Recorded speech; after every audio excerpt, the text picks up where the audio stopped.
Hello again, everybody. Welcome back to another episode of NB Bassin. I am your host, Donald Patterson, back again for another week as the tournament season draws closer here in New Brunswick. Excuse me, our season has officially opened April 15th.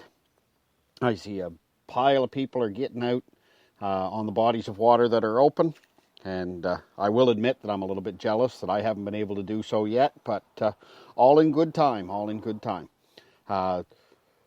Before we really get rolling, once again, thank you to Fish Bum Outfitters, Southern Yankee Baits, War Dog Lures, and Northern Michigan Outfitters. Without these fine companies backing me up, supporting me, and helping me and with what I do, I wouldn't be able to do exactly everything that I do.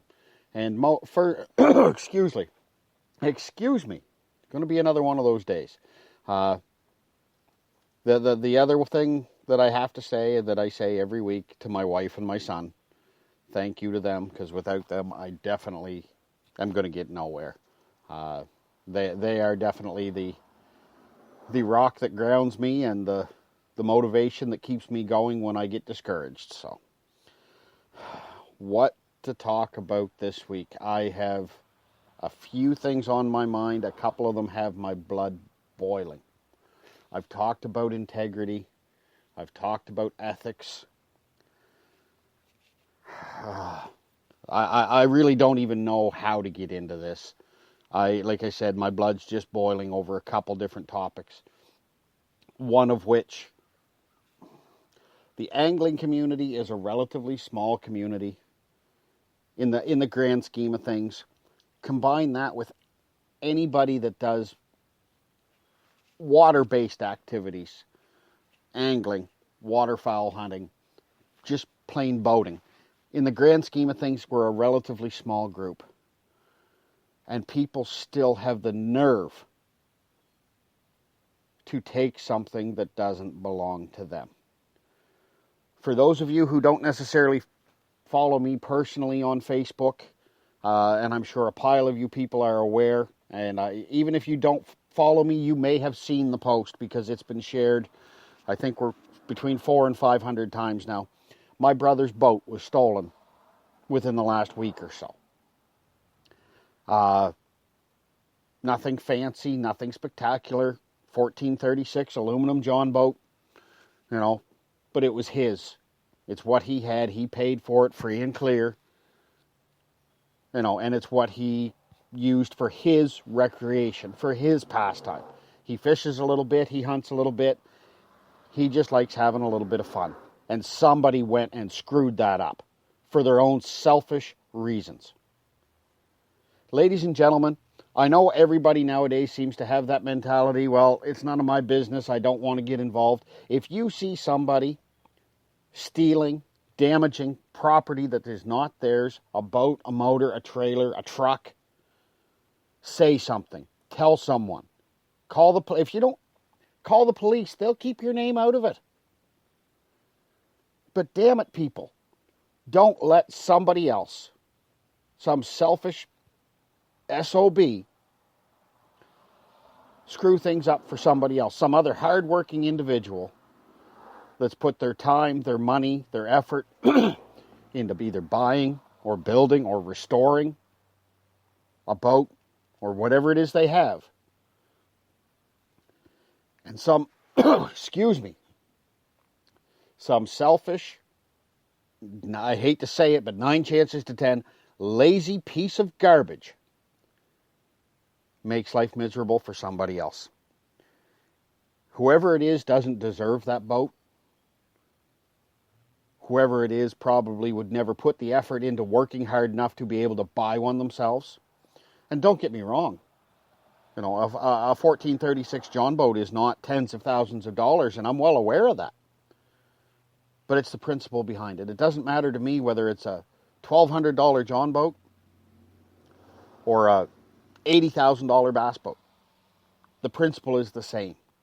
Yes, the loss for the individual is different, but the principle is the same. So that's rant number 1. And ladies and gentlemen, if by chance, and 99.9% possibility, the boat is still here in New Brunswick, But if somebody that hears this broadcast thinks they might know where this boat is, like I said, a 1436 low, the low decal's removed, aluminum construction. The boat is less than a year old. It's got some markings on it. It's got a few things done that the average person isn't going to notice, so we will recognize this boat if we see it. But if you think you know where that boat is, either call the RCMP in Hampton, New Brunswick. They have a file open on it. So they would be able to take your information. If you want to stay completely anonymous and not even contact the police directly, send me an email. Message me on Facebook. You know, one way or another, message me on Facebook, send me an email. nbbassin@gmail.com. NBBASSIN @gmail.com. Or DCPATERSON, DC Patterson @live.com. Either one of those email addresses will get straight directly to my phone. Give me the information. Let me go to the police, because it's my brother. I don't care if whoever took that boat doesn't like me or not. You know, but folks, it's, like I said, we're a small community. Let's show a little respect. You know, and let's look out for each other. Something our society is greatly lacking nowadays is the ability to look out for one another. We're all about ourselves, making sure that we're looked after, and that's great. You got to look out for number one. I'm not saying not to, but number one can't be the only person you look out for. There's got to be a 2, 3, 4, 5, 6, and so on. So, as I said, if you have any information about that boat, even if you email me, I promise I will keep you 100% anonymous. I wish I could afford to offer a reward. Right now, I'm not working. You know, my truck's been parked for a few weeks. I get back at it here in a week or two, but, you know, if I could afford to offer a reward right now, you can bet your bottom dollar I would, because I want to see whoever did this punished. So, anyways, rant number 1 over with. Sort of. Rant number 2. This all transpired on Facebook yesterday. Facebook is a great source of entertainment, and it's been a great source of motivation for me with things to talk about, because there are so many people who act childish on Facebook. We've all heard the expression, or a variation of the expression, if I can't win, I'm taking my ball and going home. You see it all the time. I was on Facebook yesterday, and there was an individual who I won't call by name, but there was an individual who was basically whining and complaining that a Facebook group here in New Brunswick, focused on fishing, was declining in quality because there was too many newbies asking for advice. And a number of people called him out on it. And yeah, maybe 1 or 2 people went a little over the top in their criticism of him. Well, his statement was pretty ridiculous. You know, and I'm not going to justify somebody going over the top and name-calling or anything of that nature, but you say something stupid, you're going to get like-quality replies. Let's put it that way. So I called him out on it, as other people had done. So what does he do? I don't like being criticized. I can criticize people all I want.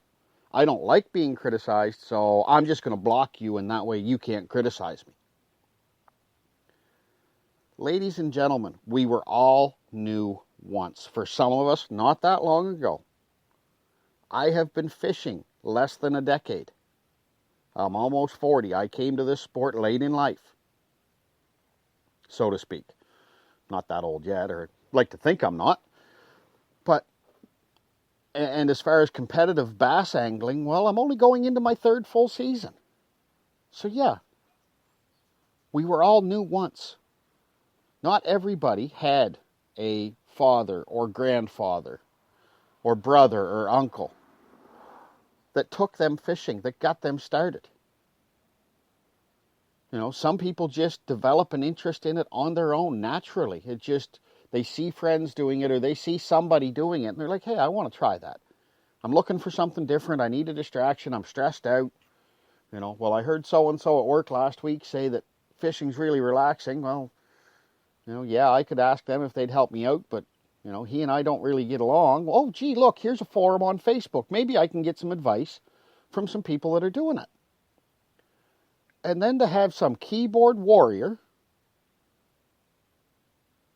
you know, basically say that you're bringing the quality of a group down because you're asking for advice. I understand you're not going to want to give away the GPS coordinates to your honey hole. And I don't care if you're talking a little brook that's an hour's hike back in the woods or a spot on the river that are holding the biggest smallmouth or largemouth you've ever seen.